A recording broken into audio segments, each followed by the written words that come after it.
And it's Ken Kraetzer for CBSI Services, Talking Business. Today we have a chance to talk with John A. Ward, who is a 27-year executive of the Chase Manhattan Bank, illustrious career in bank services, done some great work on foundations and New York area organizations. John, great to chat with you today. I'm glad to be here.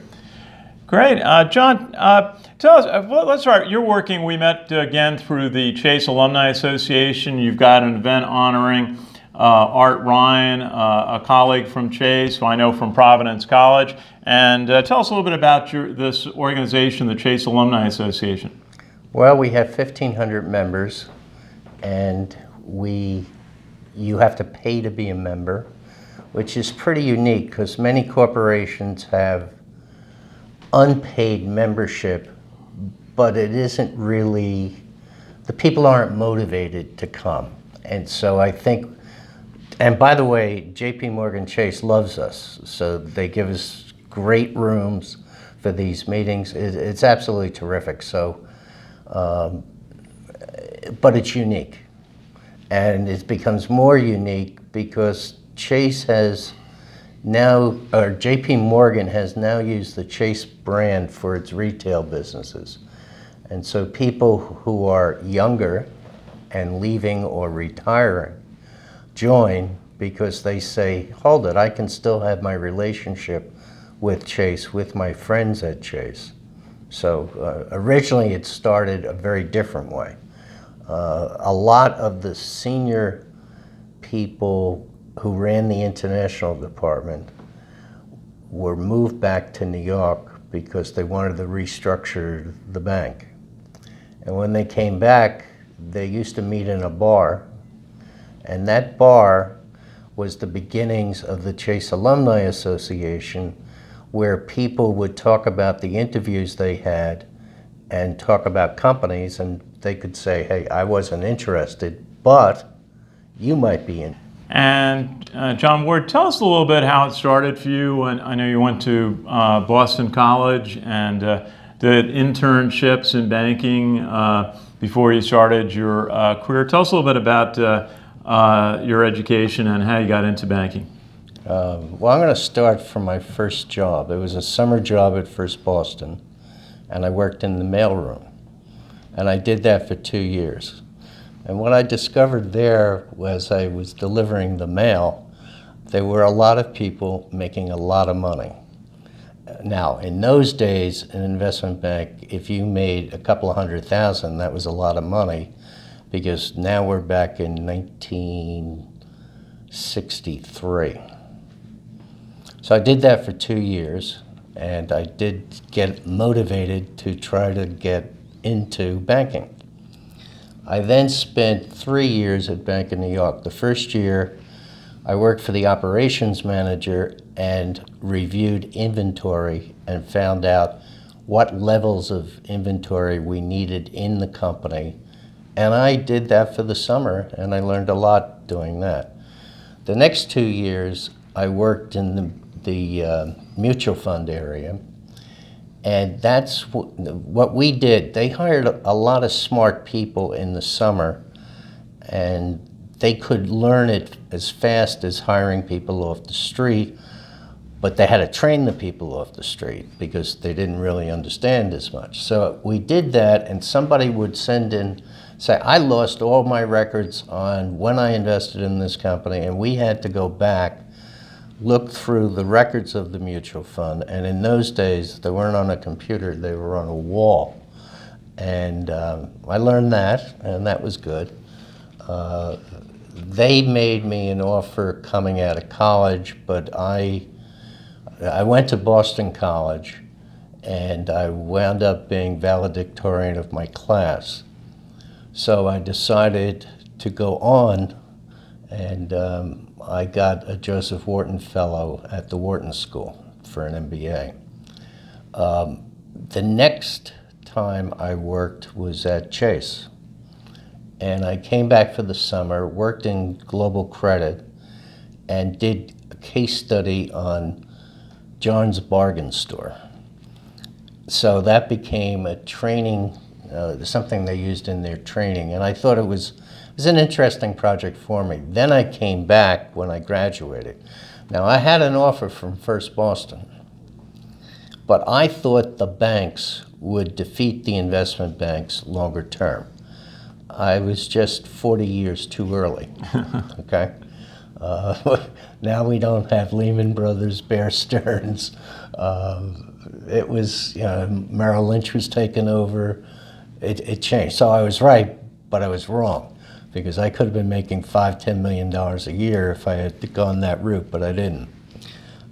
So I joined Chase, went through global credit, and MBAs could do it in 15 to 18 months, and undergraduates would do it in 2 years, maybe 2.5 years.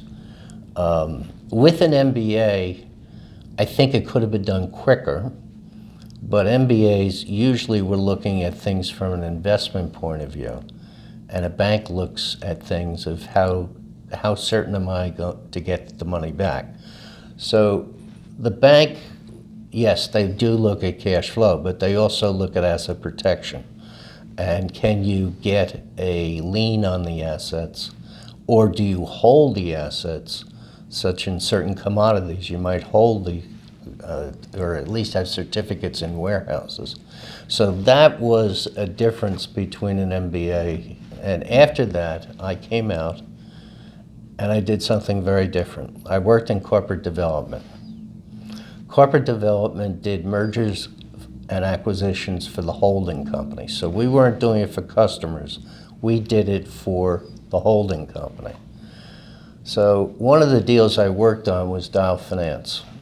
And when we were going through the proposals, and my first time presenting to the senior 5 people in JP, or at that time Chase, David Rockefeller was there. And David is man is personified. It was at 410 Park Avenue, where we used to entertain private banking customers. David walks across the room and introduces himself to me. Very valuable lesson I learned from David. So if you're the senior person in the room and you're having a business meeting, introduce yourself, because that breaks some of the ice that might be being formed. Now, the other thing that was interesting about David was his family is the largest shareholder of the old Chase Manhattan Bank. The Levitt family would have been the largest shareholder. So we had to go to David to say, are you prepared to give up that? And he said, if it's right for the company, I will do it. And that was another very good lesson, that some companies run as like family, kingdoms, rather than as maximizing shareholder value and doing what's right for the customers. We got turned down because we had our first real estate problem, and the Federal Reserve in Washington said, you can't run your bank, how can you run this company? They sort of threw out an idea, which is, well, you're consolidating business, but nobody drives 90 miles to get a small loan. So there were no branches near our branches. So that's how I met David, and that's what I did coming out of the credit training area. After that, I studied Norwegian for 6 months and went to Japan with 6 weeks' notice. I was going to do shipping loans in Scandinavia, and I wound up going to Tokyo. Now, Tokyo is a very interesting place. I'm now 28 years old, and I'm going to run a team of 12 people, and I have a portfolio of loans globally to Japanese companies of $1.5 billion, which today would be a lot of money, because we're talking about 1974 now. And it tells you how banking has changed. I handled banks as well as Nippon Steel, Toray Industries. I got the Sony account. We were the first foreign bank to deal with Sony. So it was a great experience for me, and but I also saw that we were not maybe organized the best way. We should have probably had, which we did by the time I left, a correspondent banking group. And then I took over most of the corporate loans, and the other people took over the correspondent bank, and I think that was a much better decision. From there, I went to Europe, to London.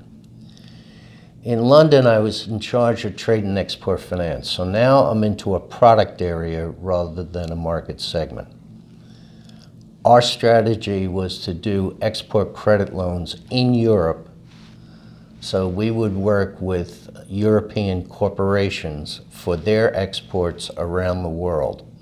And we had offices on this business in London, Milan, Frankfurt, Brussels, Amsterdam. And so we had a team that concentrated on that. And we did a lot. The problem with it was because of the way Chase added up its exposure, we had a concept of one obligor. But if it were 90% guaranteed by the British government, then you'd have a different risk than you have lending to Brazil. But if you lend to Brazil without any of these things, you get a much higher interest rate. But if you remember in the 80s, Latin America went bust. So there's a lot of problems with credit risk on international at that time.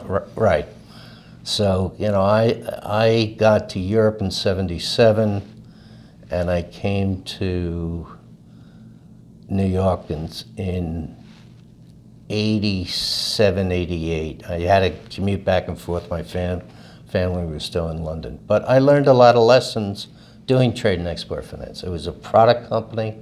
It had to be integrated with the market segments, and in this one it had to be integrated with geography around the world, because sometimes you have to work with the importer to get them to commit to Chase, as well as the exporter wanting to deal with Chase. Complicated product. The one obligor issue was very, very difficult to solve.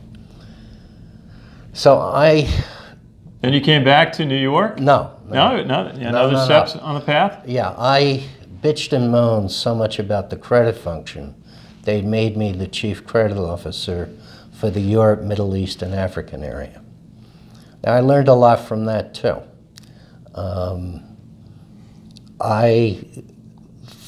I could not believe how low the spreads were we were lending at. And I also, different countries, like in Brussels, they were more into what I'll call middle market credits. And in Holland, they were more into middle market credits. But the other Chase locations were into big corporate names, Siemens, you know, every big corporate name in Europe we had a relationship with. Then I had the Middle East, and then I had Africa, and they were interesting areas. So I come back to New York in '87. My family moves back in '88. I come back for an interview with Art Ryan because I'm going to be he's interviewing me to be in charge of small business, middle market, private banking, retail banking, and the credit companies that we had. Art's great thing in the interview with me, he says, I think you're misunderstanding. I'm interviewing you. You're not interviewing me because of my attitude. But what was so funny about it is I was interviewing him because I wanted to know, did I want the job? And I had some headhunters in Europe saying, we can allow you to stay. Working for Art Ryan was an absolute pleasure. I thought the guy was terrific.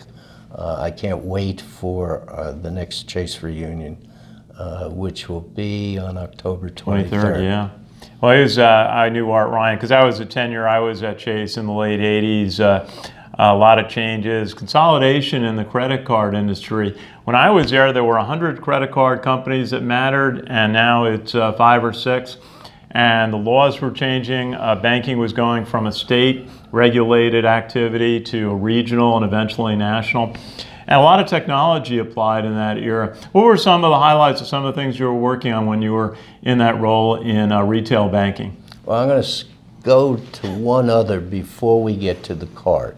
Okay. After I had been his credit officer, probably for 4 years, I then got something called Personal Financial Services. Personal Financial Services had 60 offices throughout the United States.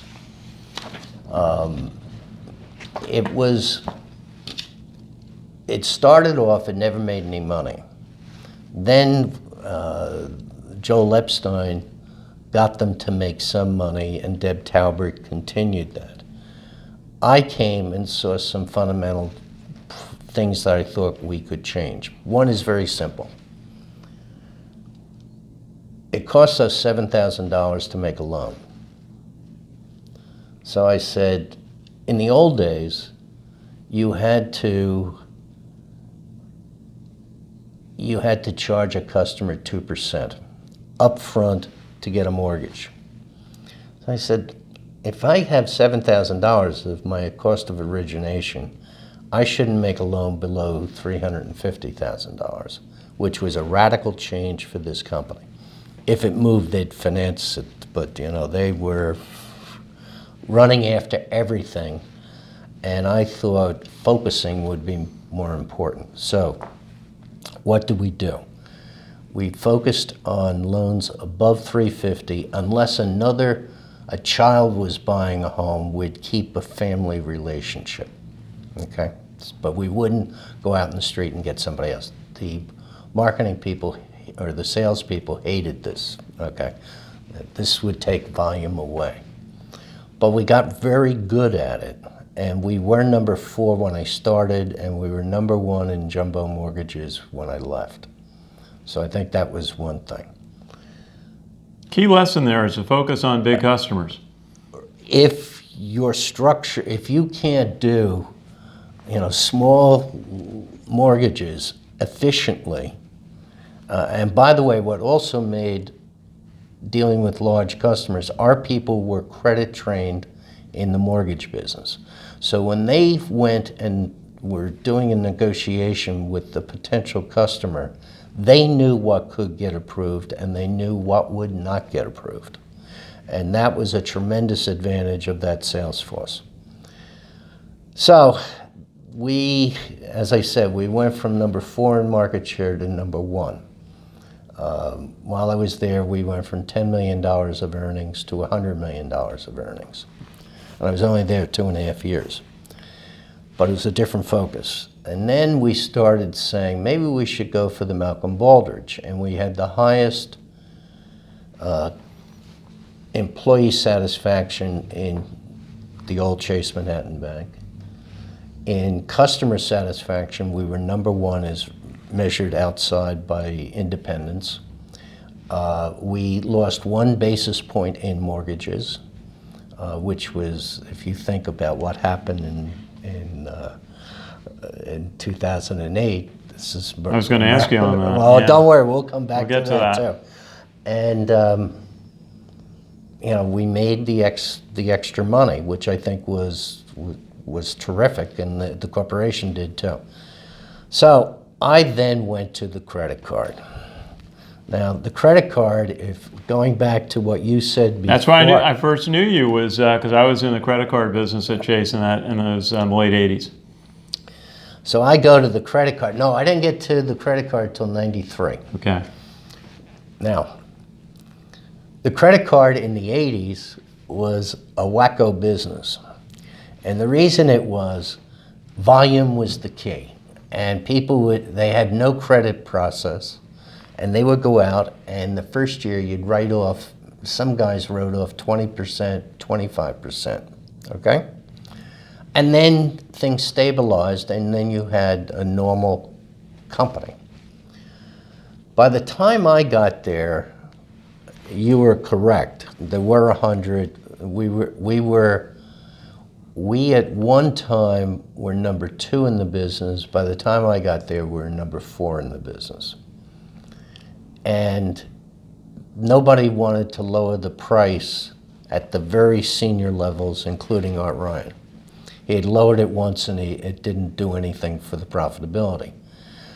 But talking to staff in Delaware who work 20 hours a week, so these are not senior people, I learned from them that they were getting checks from Capital One, First USA, MBNA, and paying off our good customers and leaving us with bad customers. So our charge-off rates were going up, and we're losing good customers, and we kept our high price, which was driving this.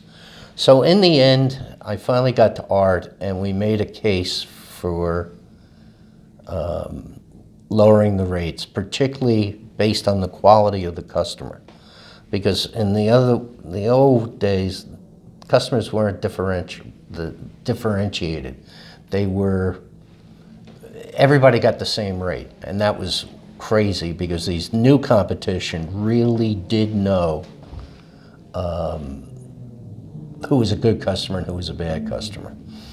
But I think the moral of this story, I learned this not from my marketing people. I learned this from people working 20 hours a week, and they were not making a lot of money, but they did share that thought. Important lesson to go and talk to the people that are working on your team at every level and listen to what they're hearing from customers, people who deal with customers up front. That was an era where technology was really becoming a factor, both in branch banking and in credit cards. We had the run up to Y2K when everyone thought the software was all going to have to be changed. What were some of the technology opportunities and challenges that you saw in that era? Well, we ran our own operations in the card. Other people went to outside vendors, and in fact, our systems were getting obsolete. So just before I left, I was going to shift it to Georgia, where there's, I forgot the name of the company. Total Systems. Total Systems. Yeah. And, they took me down. I went to my first Masters tournament. Saw their operation, but anyway, it was a period that needed change. Our systems were too rigid. You couldn't, even pricing was, you have one price for life. No, you don't. So technology was becoming more important, and then when Chase was merged with Chemical, who had already been merged with Manny, you had different operating systems, but I wasn't there, I left. But I'd say it was very valuable. Now before we go, I'll come back to Y2K because I have a very interesting story on Y2K. Going back to what I learned at PFS is that it is critical that you treat your employees well. A lot of people start, and by the way, I also believe everything starts with the customer.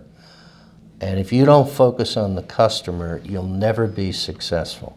But you have to motivate and train your employees to do very well. And that's the lesson I learned at PFS.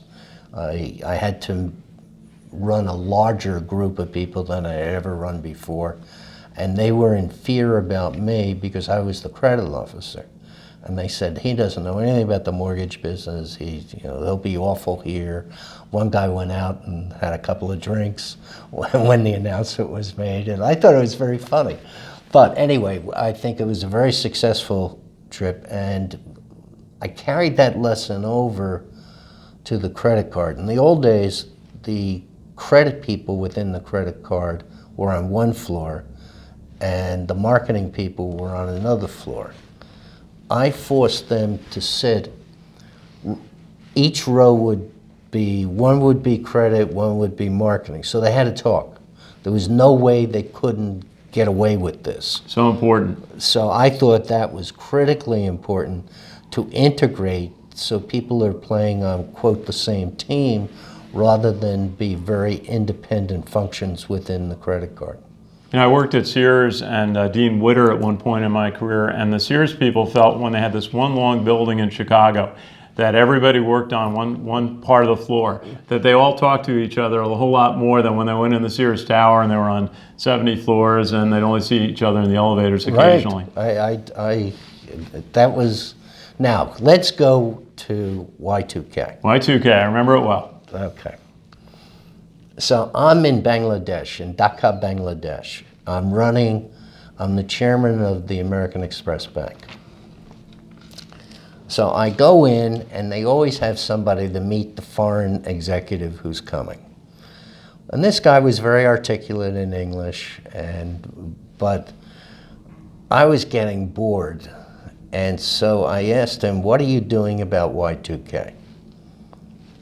And he says, we do it by hand now, and we're going to do it by hand at Y2K. And I thought that was a great lesson. I came back and told that story to Harvey Gollop, who was the chairman of American Express, and told it to Art Ryan, and they both were, they had great delight on that story because, you know, Y2K, people spent a ton of money, and I'm not sure it all had to be spent.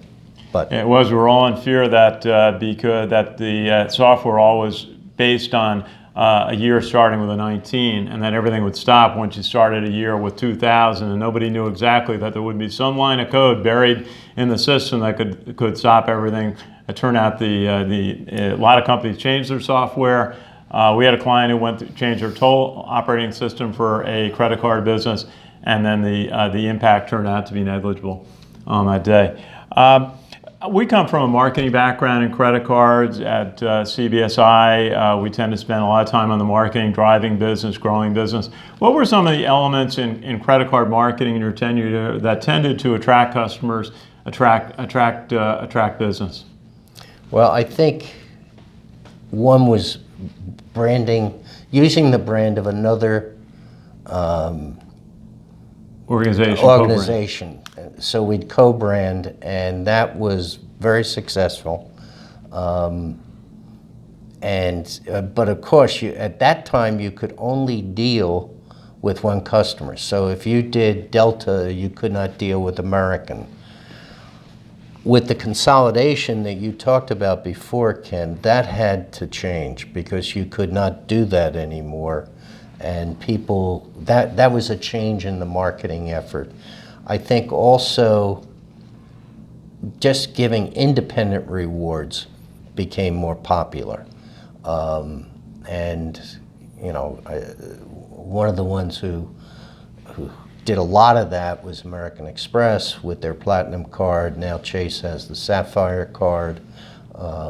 And you can give things back. And I see on TV, people are giving 4% back. I don't know how you give 4% back when you don't make 4% on the transaction. So I don't know, but I see it on TV all the time.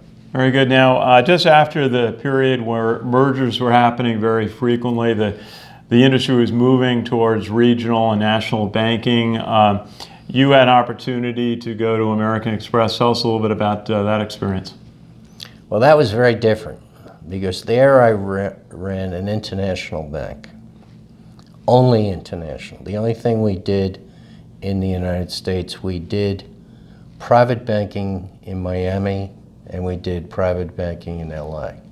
But we didn't have, you know, yes, if you came to the head office, we'd have somebody familiar with those products, but we booked the loans in the equivalent of EDGEX throughout the country. We're in 30 countries, and we were not big enough. However, this division was founded like in 1912.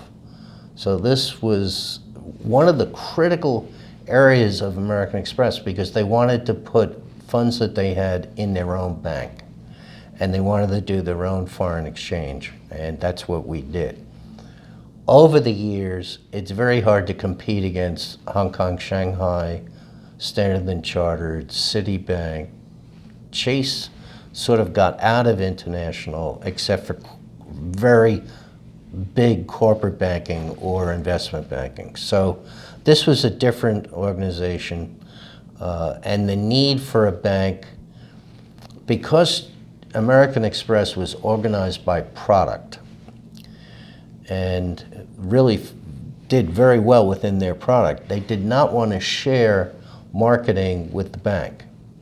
Yet, if you know, most credit cards today are owned by banks, and there is marketing to the customer with other products within the bank. And since we were located in areas that they were doing credit cards, I thought it was a natural. And Harvey Gollop did too, but not everybody did. So that was one. The other one I had was the traveler's check. Traveler's check was an interesting business because it was not a growth business. And one meeting I'll never forget, the advertising firm came in and said, we have to increase our advertising. So I look at them and I say, this is crazy. We have a 92% market share in the United States. If we're going to do advertising, we should do it in Mexico, Indonesia, India, other parts of the world.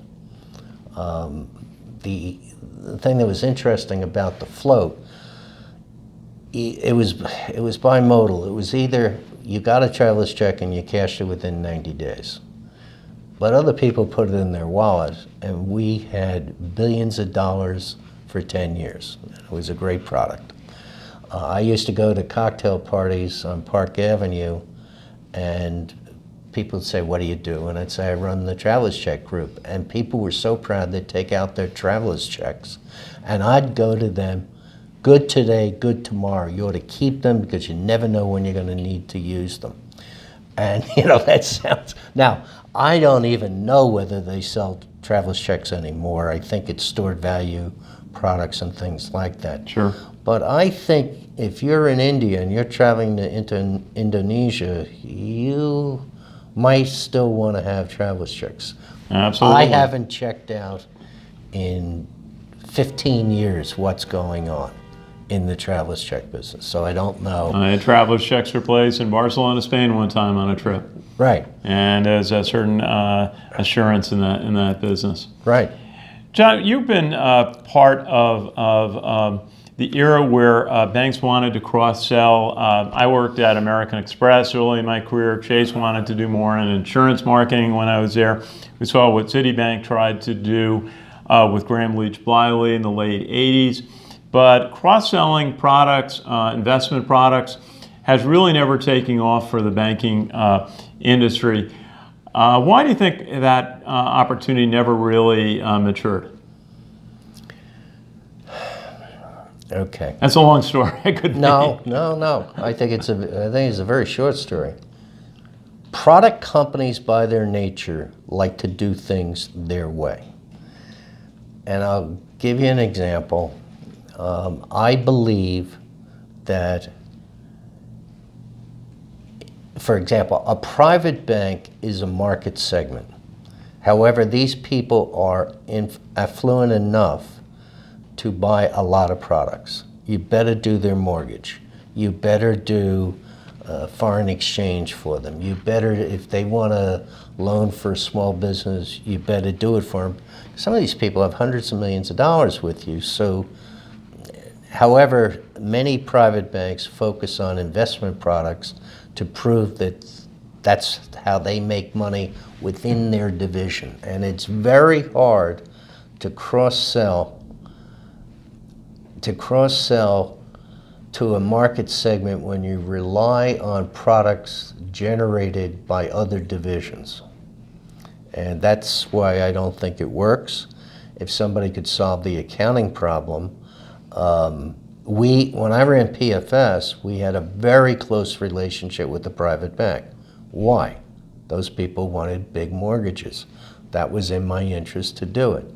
Also, when we did, it was a popular time, there were a lot of cash out refis. So people would come in and say, I want to remortgage my home. and they get so much money that they could take some of the money out of the home because we were going to give a normal credit standard, not forcing them to have a larger down payment or anything like that. But because we did that and did it so well, we encouraged them to use our investment products. And that with cross-selling was very, very important. But, after I left, you have so many different approaches to a market. But I believe private banking is truly a market segment, and you should not be handing it off to other divisions, because the other division might be dealing in 29-cent earnings where you are holding a lot of money. And if this customer can't get a mortgage, he might be very unhappy with the relationship. And one of the companies that's been very successful in doing this is First Republic. First Republic does the mortgage because when you do a mortgage, you get all the financial statements you need. Tax returns, investment positioning, and things like that. So after you do the mortgage, you know more about the customer than a brokerage firm knows. 1, 2, 3. Talking with John Ward. When I was at Chase, we had a really memorable day, a scary day in 1987 in October when the stock market corrected itself after a big upturn in those middle 80s when it got up in the 7,000 range. All of a sudden, I was at lunch in the Chase cafeteria, and someone said across the room, "It's down 500," and everybody knew what that meant. And tell us, what was that like? What were some of the experiences that you've had with how the economy and the market has affected the industry? Well, I was in the board of directors room with Art Ryan that day, one of my first meetings in my new position in being his credit officer. And we were looking at the screens, seeing this happen, and it was frightening as hell. And it shows that certain times there are economic problems that have spin-over effects to the stock market. And I guess the one that's really the classic is the 2007-2008 mortgage crisis. Now, I'll tell you why I think that was a big mistake. As I mentioned before, the PFS people were credit trained. When people were originating mortgages, those days were gone, okay? They were not credit trained. Some would bring it in and have the credit look at it. Other people said, you don't even need to do it because we're not going to hold the asset. The appraiser is another one who is not the most trustworthy person to deal with. He'll give you a valuation, whatever you need. Then you have the rating agency as they're packing this stuff together to sell it off to the marketplace by the investment banker, and he's traveling the globe selling off nuclear waste. And that's what happened, and that really had a big impact on the economy. But I think it was easily stopped. But remember, the rating agency wanted business, the appraisal wanted business. It wasn't going to be on the bank's balance sheet except for the period of packaging before it was sold off. This really was a total disaster.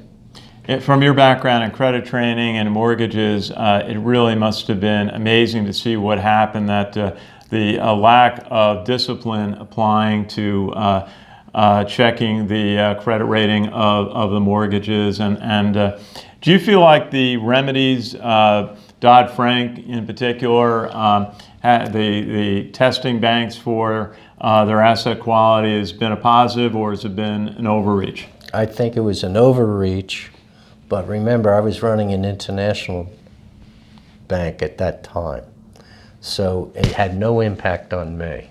However, it had an impact on other people. I truthfully believe today there shouldn't be any merger of large banks. We have enough. I believe there are too many community banks, and they could be merged because a community bank can't be bought by Citibank or Wells Fargo or anyone like that. And I think that by putting all these regulations in, people had to hire more and more people who didn't earn a nickel for the corporation, and I think that was a bad decision, but that's me. But I would never have let the problem develop if I were running a bank, because I believed in credit. And I think credit is critically important, and credit cycles come and go. And if you were had the opportunity, you may, to go to Washington to advise some of the government agencies, the Fed perhaps, what would be some of the advice or cautions you might express to our leadership in Washington about the economy? Well, let me be perfectly clear. I'm not going to Washington. I have no interest, and this last week or two has proven me right. Okay. I think they ought to think about the impact of what they're trying to do. And if it is really productive in making banks aware of credit, that's good. Or position of foreign exchange or bond portfolios and stuff like that, because you can lose a lot of money in various divisions. But I think you can't build a huge bureaucracy and be effective doing it. I just think that it diverts the attention of senior management of the banks, and I'm not sure that many of these decisions were well thought out. So, anyway, absolutely appreciate that. Just one of the big changes that our careers, when we started out, there wasn't the internet. We didn't have email when we started all this, and we still got things done, but it was different. Now, mobile banking is such a big deal. I was at Adweek, New York yesterday, and they were talking about more spending is done on mobile today than desktop computers, and certainly changed the way banking is done.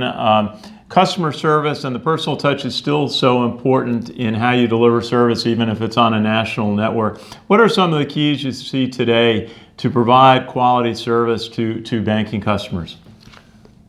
Well, number one, there are too many branches, and they're too large. If you go into a branch, you'll see a lot of vacant desks. And you'll even see the teller's line, unless somebody is in small business bringing a deposit to them.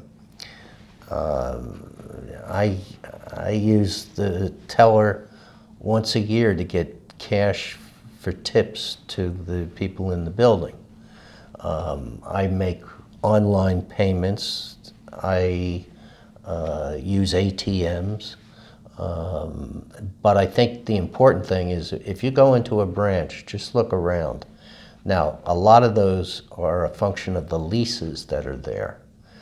I know they're trying to put other people in those branches to cross-sell other products. And that could be effective, but it's, there's just so many people who have a lot of money, and I would rather focus on private banking or near private banking to get the thing. I'm not sure it works in many communities. So I think things are changing. I never thought I'd do my banking transactions on my iPhone or iPad. I never thought I wouldn't use a teller. I never thought, I don't even look at statements anymore. I can get them on my computer. Why would I, look for the paper to come and fill up my mailbox?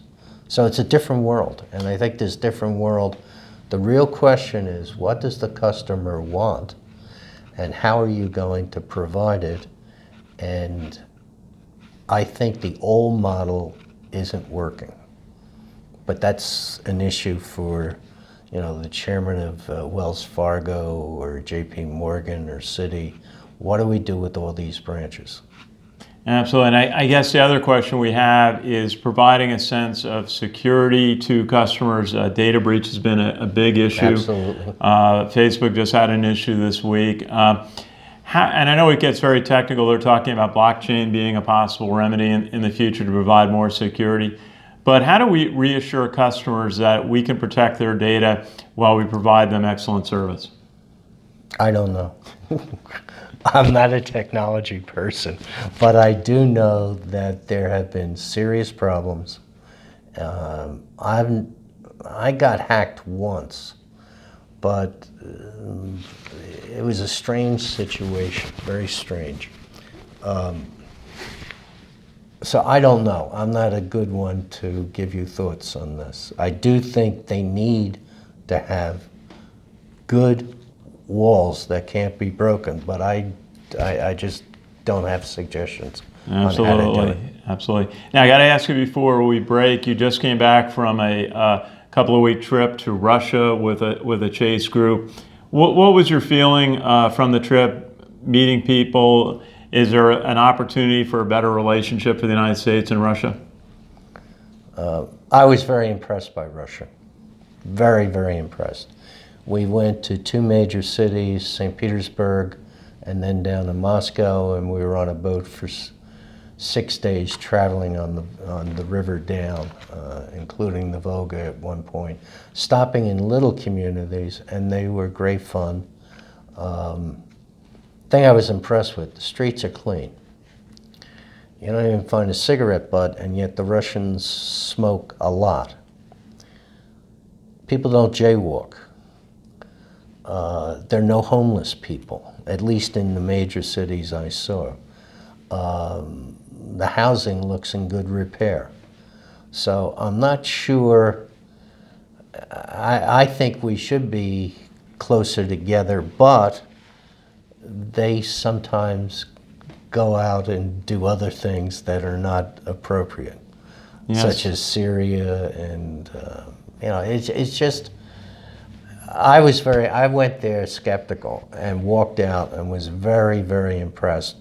And I've been in 65 countries, so it's not like this was junior year abroad. I was very impressed. Well, that was a great trip to make, and it's important when business leaders can go visit other countries and talk to people. Personal diplomacy, sometimes people talk when they know Americans and you meet people from Russia, and a country like that's so important. Yeah, I think, though, one of the things, there are not as many people in Russia who speak English as you might think. And the ones that do, they don't have enough practice. One of the things I was not impressed with, disturbed with, there were a lot of Chinese tourists. And the Chinese tourists, when they go to a museum, take a picture of themselves in front of a famous painting. They don't know what the painting is. They don't care what it is. They push you away to get there. And the number of tourists in Russia from China is incredible.